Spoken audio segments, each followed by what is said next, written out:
Hello friends, शुरू करते हैं इसी चैप्टर की एक्सरसाइज 6.2 पेज नंबर 80 पे दिए गए क्वेश्चंस। हम लोग मेथड्स और हिंट्स देखेंगे, पूरे सोल्यूशन नहीं देंगे as before.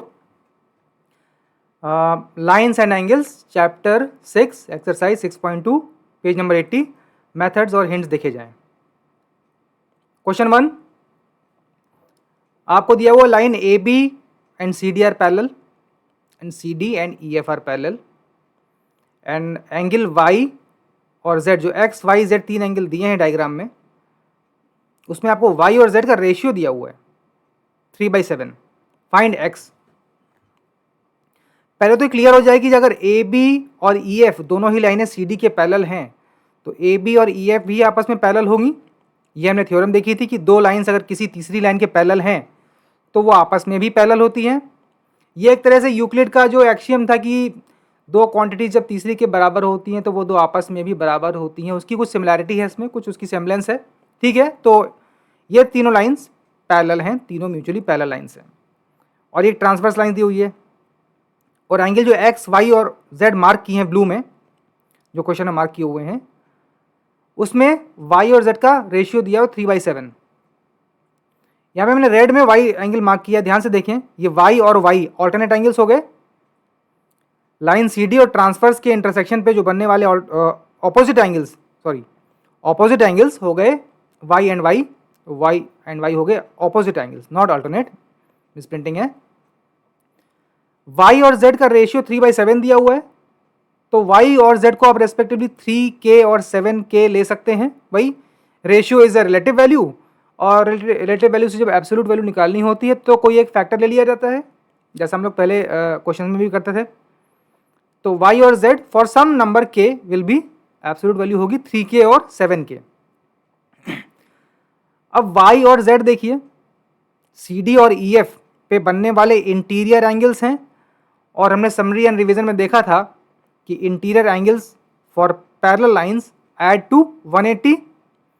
This is obtained from Euclid's postulate 5, the most complicated postulate. उसको उलट के देखने से हमको ये रिजल्ट मिलता है कि y और z को ऐड करने पे 180 आएगा। ये हमने समरी और रिवीजन वाली क्लास में भी देखा था। तो y और z हमने 3k और 7k लिख रखा है, 3k + 7k = 180। तो इस लीनियर इक्वेशन से आपको k की वैल्यू मिल जाएगी।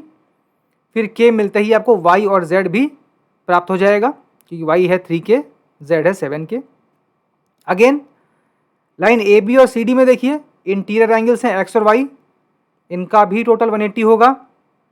अब y पहले ही जानते हैं, यहाँ से आप x निकाल सकते हैं। फाइंड x, यही क्वेश्चन था।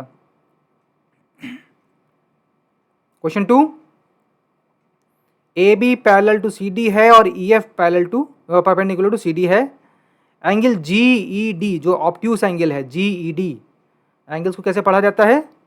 And vertex and, E V E, and vertex and से पढ़ेंगे अगर, तो जी ई डी 126 है, ये पूरा एंगल 126 है। आपको निकालना है ए जी ई, जिसको मैंने एंगल स्मॉल ए कहा है, जी ई एफ जिसको एक्स कहा है, और एफ जी ई जिसको स्मॉल बी कहा है। आपको ए एक्स और बी की वैल्यू निकालनी है। अब ध्यान दें, angle G E D actually x + 90 ही तो हुआ, एडजॉइनिंग एंगल्स हैं और इनकी टोटलिंग आ रही है 126 as per the given data. x + 90 126 है, तो आप x निकाल सकते हैं, यहाँ से आपका जी ई एफ निकल आएगा। b and b alternate angles हैं, क्योंकि ए बी और सी डी पैरेलल लाइंस हैं और जी ई एक ट्रांसवर्स है, तो b और b की वैल्यू इक्वल हो जाएगी। ये ऑल्टरनेट एंगल्स हैं। अब देखिए एंगल पॉइंट ई पे देखें, पॉइंट ई पे तीन एंगल्स बन रहे हैं, b, x और 90। ये तीनों एंगल स्ट्रेट लाइन पे बन रहे हैं, तो इनकी टोटलिंग हो जाएगी 180 on line C D at point E. हमने देखा था लीनियर पेयर एक्सियम की तरह, अगर पेयर के अलावा बाकी भी एंगल्स हों जो टोटल होकर एक स्ट्रेट लाइन पे आ रहे हों तो उनकी टोटलिंग 180 होती है, चाहे दो एंगल हों या कितने भी हों। ये हमने समरी और रिवीजन में देखा था। तो b + x + 90 हो गया 180 on line C D.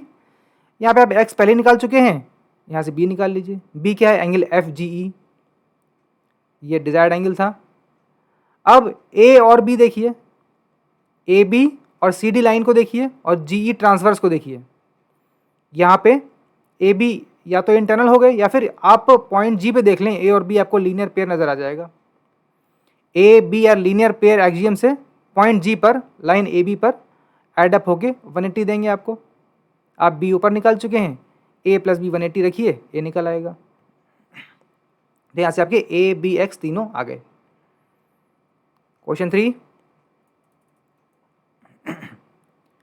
P Q is parallel to S T, P Q R 110 दिया है, आर एस टी 130 दिया है, क्यू आर एस, ये जो नॉच बनी हुई है क्यू आर एस निकालना है। पी क्यू और एस टी लाइन्स पैरेलल हैं, एक लेवल पे नहीं है ऑफ कोर्स। तो यहाँ पे एक हिंट है, draw a line parallel to S T through point R. यहाँ पे आर पे कंस्ट्रक्शन करना है, एक लाइन ड्रॉ करनी है, एक हॉरिजॉन्टल लाइन ड्रॉ करनी है। एक्चुअली पी क्यू और एस टी पैरेलल हैं, हॉरिजॉन्टल कह सकते हैं दोनों को।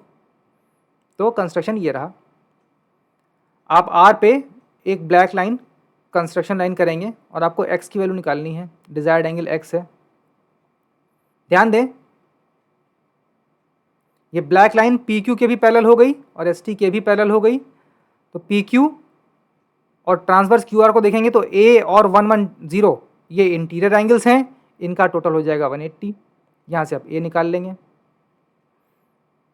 सिमिलरली दूसरे एंड पर बी और 130, इसका टोटल भी 180 हो जाएगा because they are interior angles on parallel lines S T and the black line with respect to transverse R S.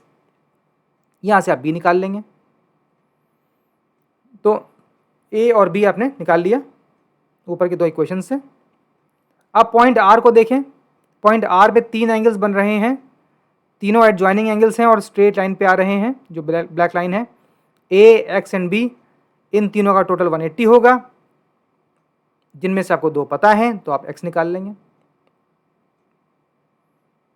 Note that A x and B add up to 180 at point R on this line, construction line. Find x the desired angle Q R S, क्योंकि आप ए और B पहले ही निकाल चुके हैं तो यहाँ से एक्स निकल आएगा। ओके, क्वेश्चन 4,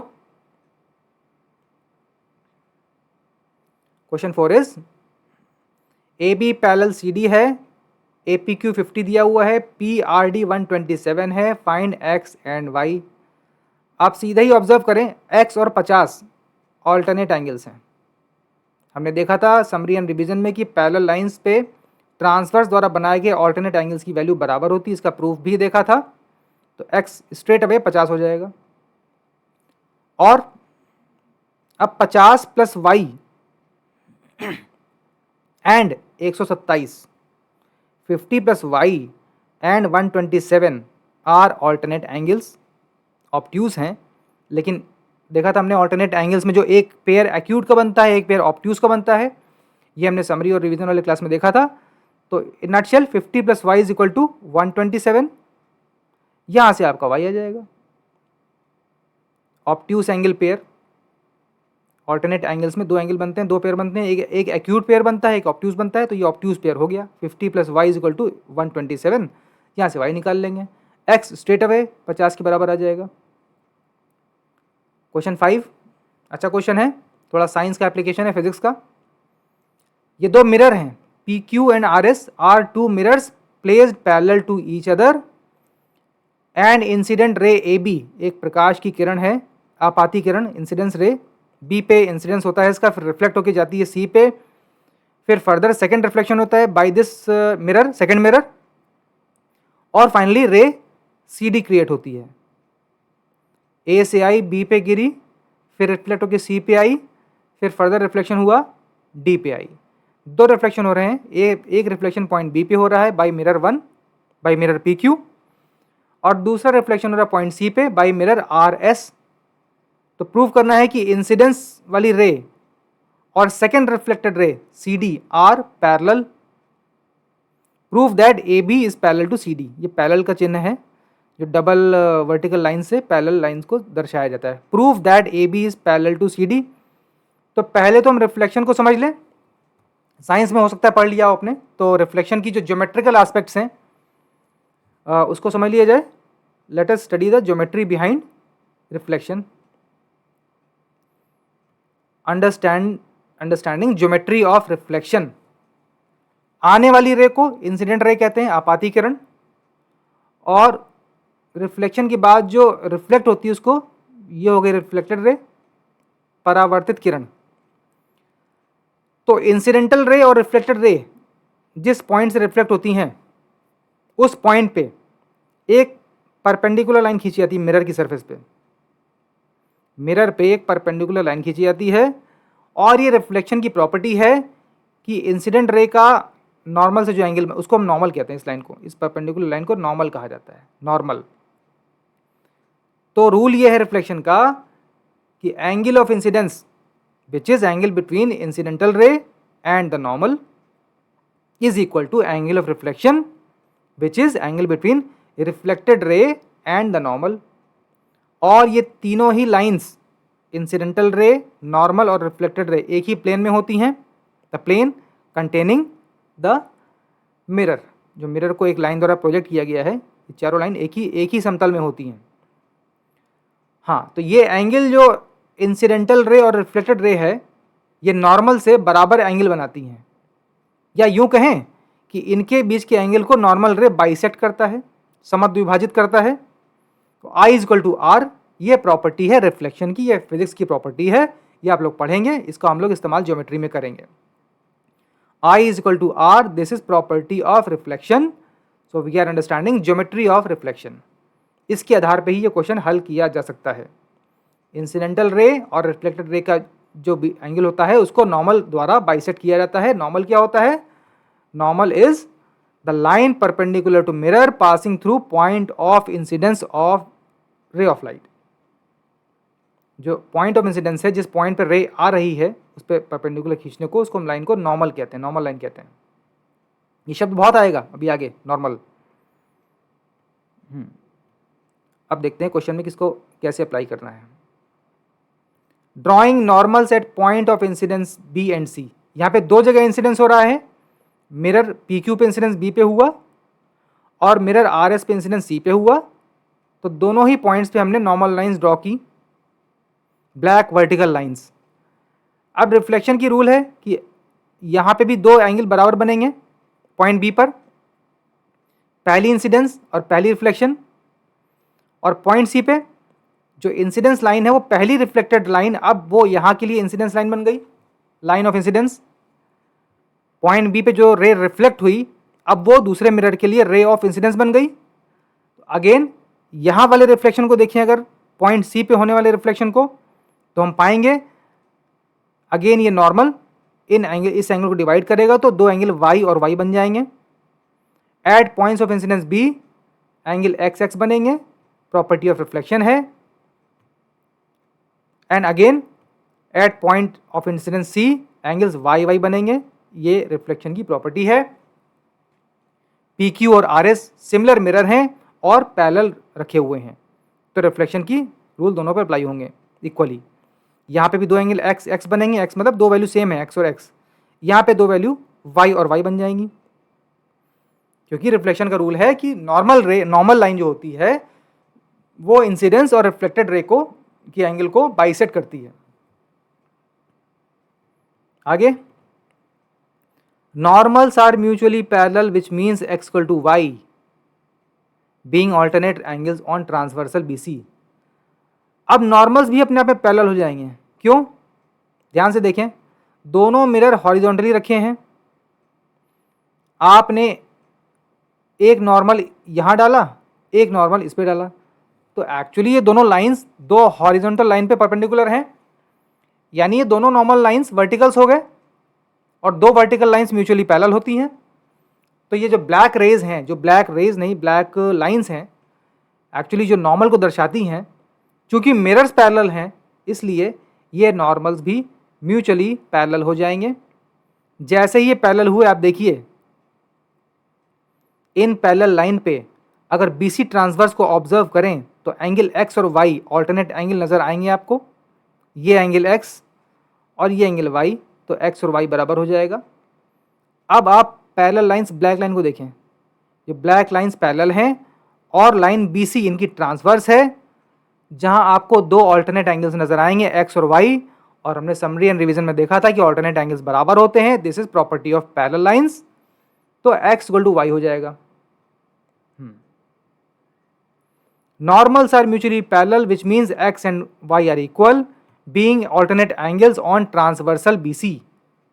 ट्रांसवर्सल BC भी बनने की वजह से एंगल x की वैल्यू y के बराबर हो जाएगी। Normals are mutually parallel because they are perpendicular to two horizontal lines which are mirrors. x y के बराबर हो गया।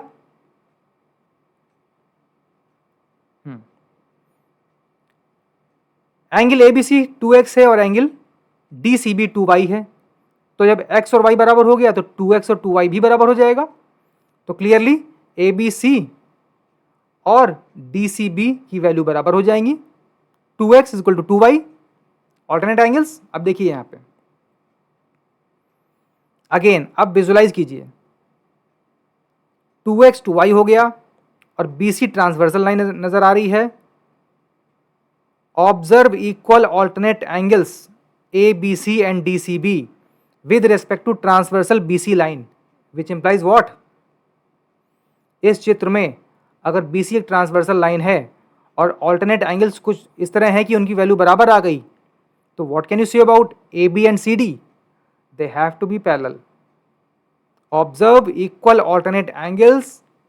Angle ABC is equal to DCB, क्योंकि x और y पहले ही बराबर हो चुका है, तो यहां से 2x और 2y भी बराबर हो जाएगा with respect to transversal BC, which implies what? Which implies AB is parallel to CD, hence proved. ये क्वेश्चन अच्छा था, इसमें साइंस के कॉन्सेप्ट रिफ्लेक्शन का इस्तेमाल हुआ है। रिफ्लेक्शन का रूल होता है कि angle of incidence is equal to angle of reflection. ये प्रॉपर्टी है रिफ्लेक्शन की।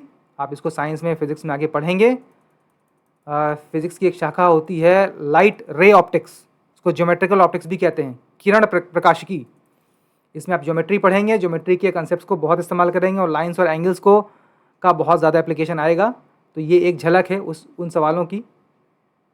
तो डबल रिफ्लेक्शन में अगर मिरर्स पैरेलल रखे हैं तो इनिशियल रे इज पैरेलल टू फाइनल रे। अब इस तरह कितने भी रिफ्लेक्शन हो जाएं, जो फाइनल रेज होगी वो हमेशा इनिशियल की पैरेलल होंगी।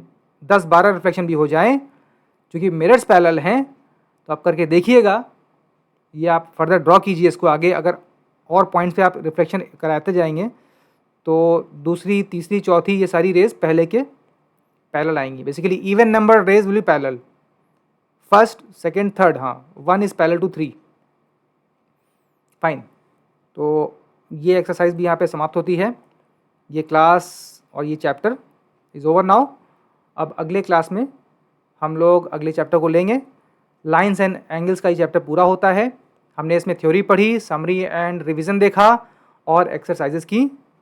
अगले क्लास में हम लोग अगला चैप्टर लेंगे। Till then, good bye.